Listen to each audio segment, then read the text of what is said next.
Eh bien, salut à tous, j'espère que vous allez bien, j'espère que vous pétez la forme. Aujourd'hui, on se retrouve pour une toute nouvelle vidéo. On va parler des deux manières d'investir. Donc, il y en a deux. Vous les connaissez sûrement, hein, vous les avez sûrement dû les voir sur YouTube, sur TikTok. Le DCA ou le lump sum. Alors, il faut faire très attention parce qu'en fonction finalement de l'investissement, de ce que vous mettez en place, vous pouvez perdre énormément d'argent. Donc, il faut vraiment être très très attentif et se renseigner et surtout avoir une stratégie lorsque vous investissez, c'est très très important. Et donc dans cette vidéo, ce que je vais faire, c'est que je vais vous réexpliquer ce qu'est le DCA et ce qu'est le lump sum, et je vais vous dire finalement à qui ça peut servir, voilà, qui utilise le DCA, qui utilise le lump sum, quelles sont les différentes stratégies à mettre en place à ce niveau-là, et puis vous montrer un petit peu ce que ça donne sur un horizon de temps plus ou moins long. Donc sans plus tarder, c'est parti. Donc en gros, qu'est-ce que c'est que le DCA? Le DCA, c'est un acronyme, et donc c'est tout simplement le fait d'investir régulièrement la même somme. Donc c'est ce que la majorité des gens font, hein, pour la simple et bonne raison que toi, derrière ton écran, tu as un salaire, tu as un revenu, et donc tous les mois, tu vas épargner de l'argent. Et donc tous les mois, cet argent épargné, tu vas l'investir. Donc en fait, le fait d'investir régulièrement tous les mois, ça va lisser ton investissement, et donc ça va diminuer un petit peu les fluctuations du marché. Par exemple, si tu as un marché en baisse ou un marché en hausse, ça va lisser finalement ta croissance. Donc c'est plutôt intéressant pour les personnes qui, on va dire, sont assez stressées lorsqu'ils investissent, qui ne sont pas sûrs de soi, à savoir qu'il faut être sûr de soi, bien entendu, quand on investit, c'est toujours mieux, sinon on risque de faire des erreurs via son émotion, c'est-à-dire regarder un peu le cours du marché, avoir peur et tac, cliquer sur vendre alors qu'on n'aurait pas dû vendre tout simplement parce que, eh bien, on a paniqué. Ça, c'est très important d'avoir une stratégie. Si tu n'as pas de stratégie, tu peux très vite paniquer et faire des grosses erreurs qui peuvent te coûter très cher. Donc le DCA, c'est très intéressant pour les débutants notamment, et pour même pour les professionnels. En fait, il y a pas de, c'est plutôt pour les débutants, je dirais, parce que finalement, tu n'as pas vraiment d'expérience, donc tu ne sais pas comment tu réagirais si finalement ton investissement a fait moins 30%. Donc moins 30% de 10 000, ça va, mais moins 30% de 300 000, c'est un peu plus problématique. Ensuite, nous avons le lump sum. Le lump sum, c'est complètement différent.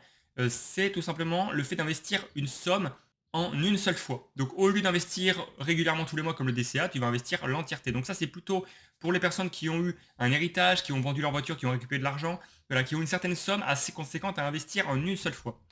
Donc c'est pour ça que je disais que c'était pas pour tout le monde. La majorité des gens font du DCA parce qu'ils ont un revenu régulier, un salaire. On se retrouve du coup sur Claude pour faire un petit comparatif donc d'un investissement en DCA versus un investissement en lump sum avec une base de 50 000 euros initialement investis sur une durée de 42 ans, ce qui équivaut environ à une vie de travail entière. Truc que j'ai oublié de préciser au niveau du lump sum, c'est que lorsque vous investissez en lump sum, ce qui fait vraiment la différence, c'est que par exemple, si on prend l'exemple d'un an, donc de 12 mois, lorsque vous allez investir en DCA, vous allez investir la même somme tous les mois. Et lorsque vous investissez en lump sum, vous investissez l'entièreté de la somme en une seule fois. Donc en fait, l'argent a pu travailler durant les 12 mois de l'année. Alors que le DCA, eh bien, il y a au moins la moitié de la somme qui ne va pas travailler plus que ça, puisqu'en fait, chaque mois, vous allez investir la même somme. Du coup, au mois de décembre, vous aurez investi la même somme qu'au mois de janvier, et donc l'argent que vous aurez placé en octobre, novembre, décembre n'aura pas réellement eu le temps d'avoir de la croissance. Voilà, c'est pour ça qu'on voit une telle différence entre un investissement de DCA et lump sum. Bref, revenons à notre petit schéma qui a été fait juste ici. Donc là, on se base avec un capital initial de 50 000 euros. Imaginons, c'est, on va dire, une donation que vous avez eue, un appartement que vous avez vendu et que vous avez mis en bourse, ou tout simplement de l'argent que vous avez eu et que vous avez économisé. Eh bien, là, vous faites deux choses. Dans le cas où vous faites ça en lump sum, vous voyez, vous mettez 50 000 euros initialement, et au bout des 42 ans d'années de travail, vous vous retrouvez avec un patrimoine de 857 213 euros. Versus, vous avez 50 000 euros, vous les investissez donc de manière régulière, donc 200 euros par mois pendant ces 42 ans. Vous vous retrouvez avec la croissance que ça aura pris, seulement 571 059 euros. Alors c'est déjà un très beau montant, hein, bien entendu, mais on peut voir quand même que la différence est quand même assez impressionnante. On passe de 571 000 en DCA à 857 000 en lump sum. Je ne sais pas si vous imaginez, si vous voyez la différence. Donc là, au niveau du rendement, on a pris un rendement, on va dire, très cohérent pour de la croissance, hein, du 7%, j'aurais pu mettre du 10%, mais voilà, ça reste très intéressant. Le total investi en DCA serait de 100 800 euros. L'avantage lump sum, vous avez gagné plus 286 000 euros uniquement en ayant fait qu'une seule chose, avoir investi l'entièreté au début. Alors bien entendu, vous allez me dire que oui, mais moi je peux pas parce que moi j'ai pas assez d'argent, etc., etc.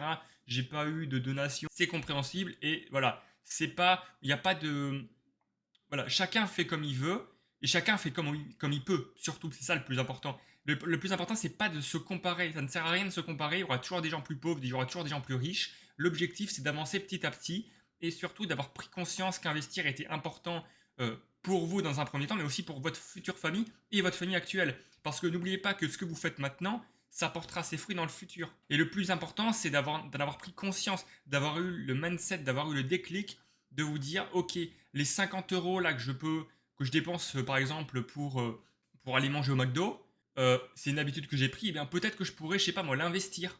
Peut-être que je pourrais le placer dans un ETF.